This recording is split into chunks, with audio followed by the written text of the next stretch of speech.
مصطلح العورة هو كل ما يستحي الإنسان من إظهاره ويستره أنفة وحياء. يعرفها الفقهاء بأنها ما يحرم كشفه، وإنها للرجل من سرته حتى ركبتيه، وللمرأة كل بدنها عدا الوجه والكفين.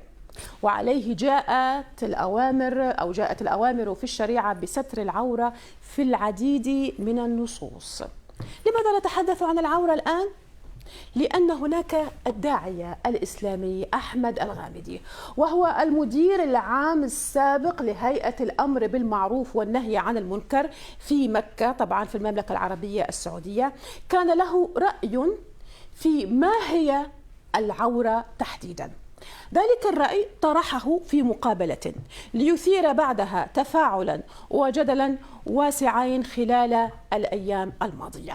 ما قاله الشيخ الغامدي على قناة روتانا، وأنقل نصا ما قاله بين ظفرين بين قوسين: حديث الفخذ عورة هذا حديث ضعيف، والعورة للرجال والنساء هي العورة المغلظة. دعونا نستمع إليه. حديث الفخذ عورة، الفخذ عورة هذا حديث ضعيف، عله أبو حاتم وابن القطان بالاضطراب، فالحديث مضطرب فيه زرعة وشيخه كلاهما مجهول. هذا يعني دكتور انه فكرة العورة الرجل من السرة إلى الركبة ليس صحيح، او العورة اجمالا من السرة إلى الركبة. العورة للرجال والنساء هي العورة المغلظة، هي القبل والدبر. طيب فقط. أما ما سوى ذلك بالنسبة للرجل فهو متعلق بالعرف، ما الذي تستسيغه الناس كمروءة فقط، لكن مسألة الحرمة والتحريم لا. ويسترسل ويتابع السيد الغامدي قائلا: العورة للنساء هي العورة المغلظة، وعلى المرأة واجب الستر، ولا يعني أن هناك عورة. دعونا نستمع إلى نص كلامه.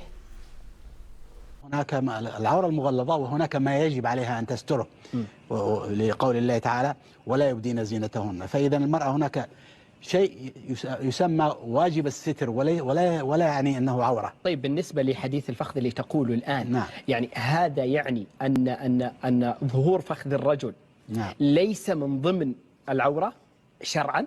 نعم.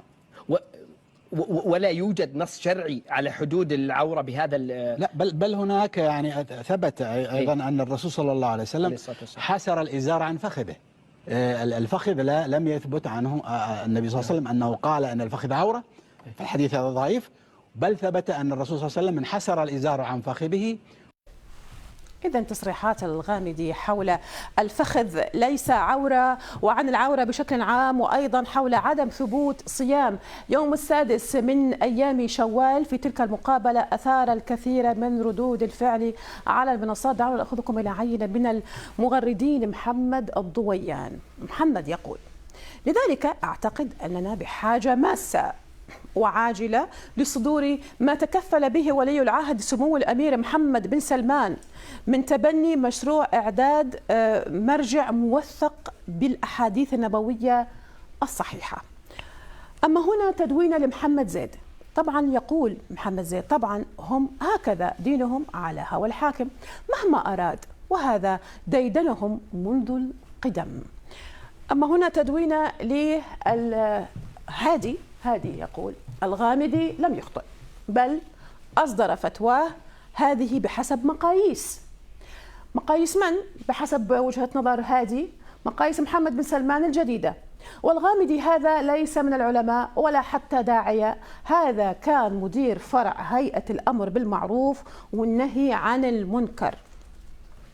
مشاهدينا، هيئة الأمر بالمعروف والنهي عن المنكر كانت هيئة رسمية سعودية مكلفة بتطبيق نظام مستوحى من الشريعة الإسلامية، أي بمثابة شرطة دينية. أسست الهيئة في عام 1940، حظيت حينها بنفوذ كبير في الشارع السعودي، حيث كان عناصرها يراقبون عن كثب تطبيق مبادئ الشريعة الإسلامية في المملكة قبل تجريدهم من صلاحياتهم في عام 2016.